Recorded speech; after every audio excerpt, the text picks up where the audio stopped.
Hi there YouTube, this is the Magnus bringing you another Total War Warhammer online ladder battle.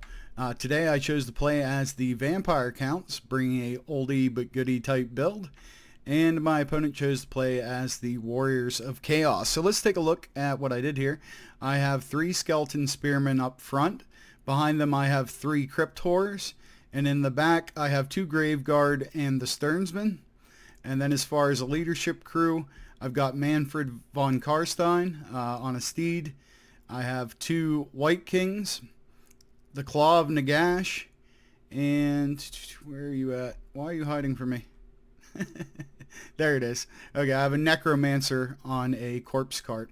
Now let's take a look at what my opponent did here. He has 4 Chaos Warriors with great weapons, 1 Chosen, 1 Aspiring Champion, 1 Armored Chaos Troll. He has Kolek Sun Eater. I love that guy.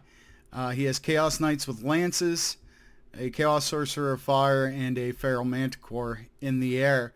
Now, just preliminary, whatever. Before the battle, I just want to note that I really like my opponent's composition, the way he laid things out.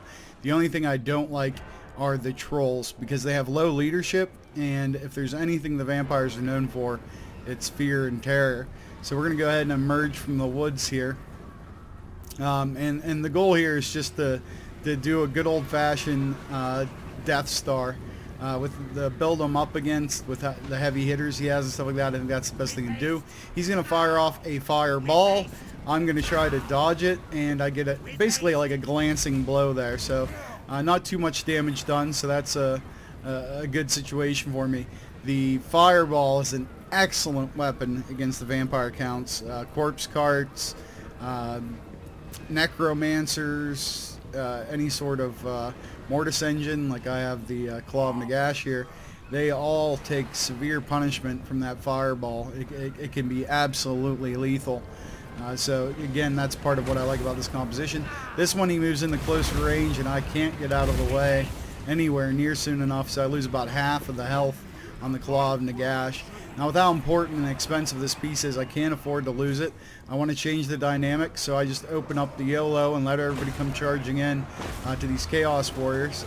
I love that jumping attack animation by the Crypt Horrors. You're going to notice not a lot of push. The mass on these Chaos Warriors with great weapons is quite high. He brings down his Feral Manticore. I'm still commanding everybody to move in. I'm going to use the Invocation in the Heck, especially because the Claw of Nagash is in such bad shape. That, its own healing, all the passive healing I have is going to help get that back in shape so I don't lose that. Kolek puts down some lightning, and he's putting down some hurt with his big hammer. So I focus on him, and you can see his health and his leadership decline rather quickly. Right now I have Dance Macabre. I've just started using this. And if you play Manfred instead of Pappy von Karstein, the advantage is he has a lot more things for regenning his magic, Winds of Magic. So, how many different ways am I going to say that? So it allows you to be able to cast Nehek and the Dance pretty much non-stop for about 5 minutes. You know, every time they're off cooldown. So it's pretty darn cool. He's going to bring Kolek in for round 2. Immediately we're going to jump on him again. With the amount of splash damage and stuff that he does, and me being balled up, he's a severe threat. So we got to chase him off, and we're going to be successful doing so. It's, you know, this is a little bit cheesy, the Death Star, I think. But also when and I probably mentioned this before, when I think of the undead, I don't think of, you know, tactical maneuvers and flanking. I just think of a bunch of undead bastards just kind of slogging through, and I think this stays true to the flavor of them. So he gets a pretty good surround going here with all of his units, but on this side he doesn't have anything, so I'm not getting too much surround penalty, which is always a good thing.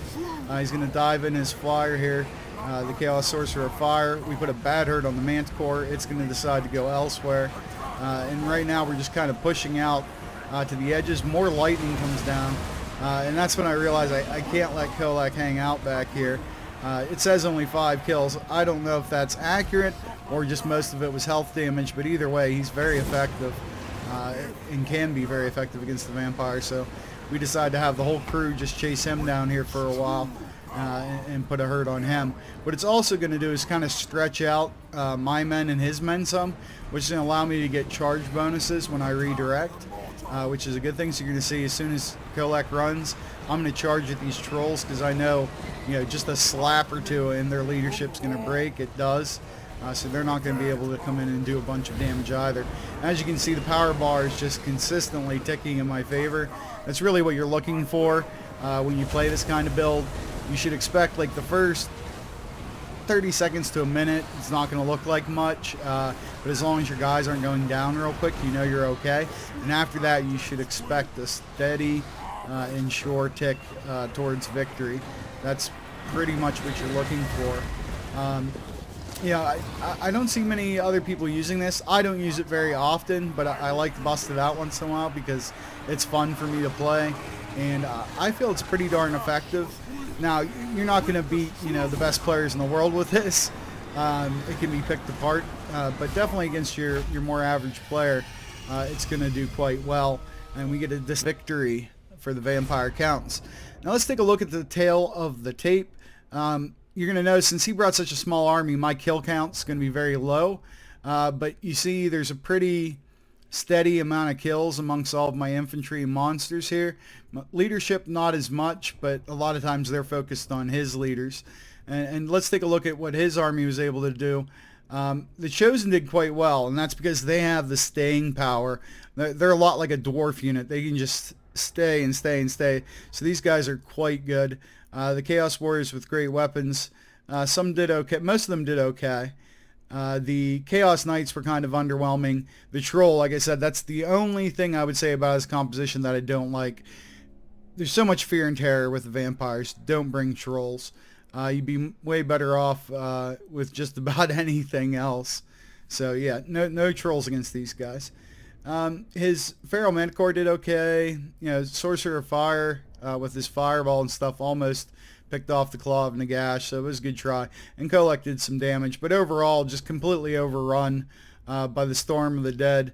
And you can notice there's not a whole lot of health missing in my army. They could probably keep going and fight another army. So good game to my opponent. If you liked the battle, or if you learned something, please hit like, please hit subscribe. Until the next time, this is the Magnus, and I'll see you on the ladder.